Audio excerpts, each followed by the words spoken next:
Hi guys, my name is Sasha. Welcome back to Sash Reads, and this is the JAN-uary book tag.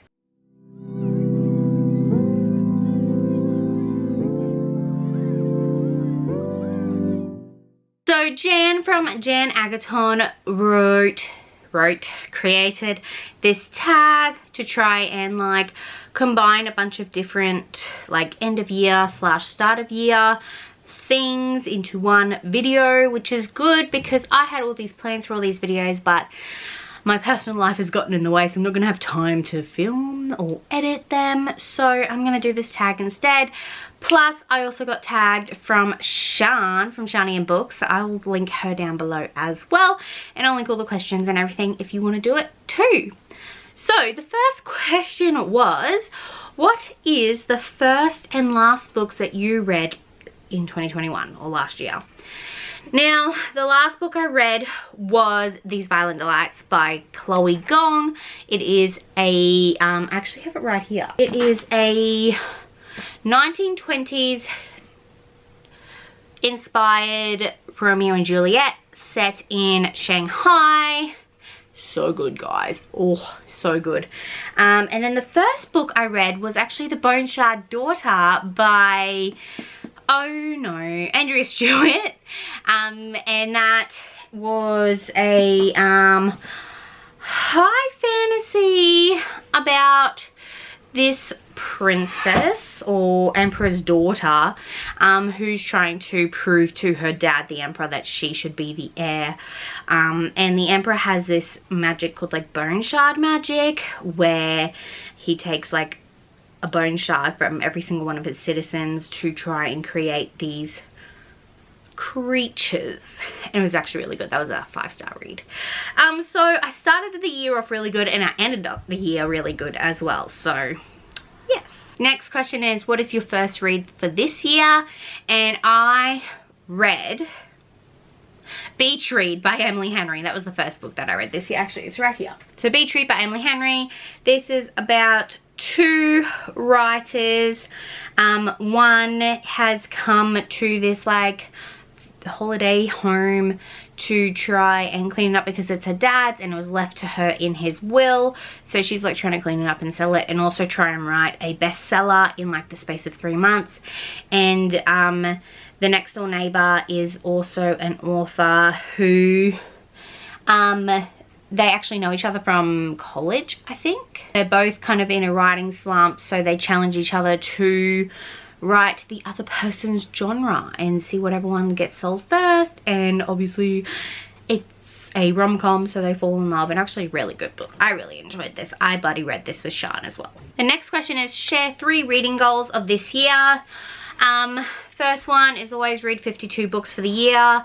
I always try to do that every year because it's 1 book a week, and I know I can read more than 1 book in a week, but I do know that somewhere in the middle of the year I get into this reading slump. I don't aim for 100 because I know that's never gonna happen. The closest I came to it was like 86 a couple of years ago. But yeah, I always read more around the 70 to 80 mark, but I just like to say 52 because it's less pressure on me, and reading shouldn't be about pressure anyway. It should be just about something that you enjoy to do. Second reading goal definitely is to participate in more book clubs and live shows in the Book to Net community. I've already read The Girl Who Drank the Moon, which is the book of the month for Jan's book club, and I'm about to start Gods of Jade and Shadow, which is the book of the month for Brewhouse Books book club. And then I'm also doing like the buzzword reading challenge as well by Books and Lala. So those are just some things, and like I'm gonna try and get into live shows because most live shows are in American time or Northern Hemisphere. Down here in the Southern Hemisphere, we're a little bit ahead here in Australia. So sometimes they have their live shows when I'm sleeping. So like I said, I'm going to try, but we'll see how we go. And then my third reading goal of this year, that wasn't really a reading goal, was it? Anyway, is definitely read from more authors of colour and more queer books this year. I know I definitely tried to do that last year, and I did, like, I'd say probably a third of my whole books read last year was authors of colour or queer books or both. But I did read lots of like KU books, which are like from white female authors about heterosex. So I'm going to look at that, see what I can do about that.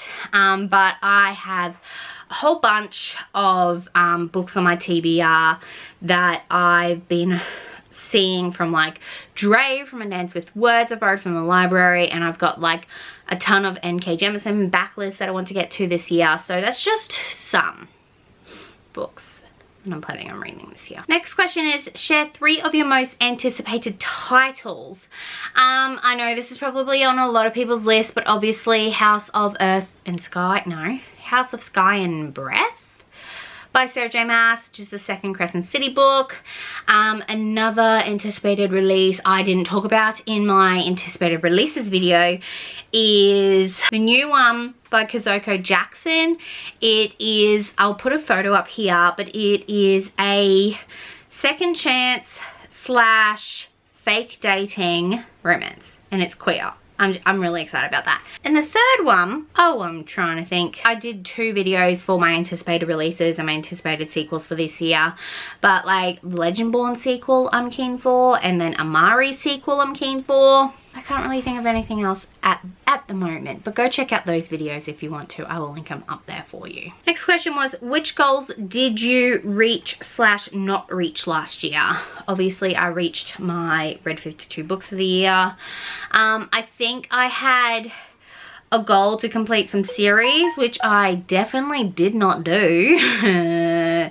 Like Queen of Air, I still haven't read Queen of Air. I'm pretty sure that's been on my like books to read every year since it got released, but I have never done it.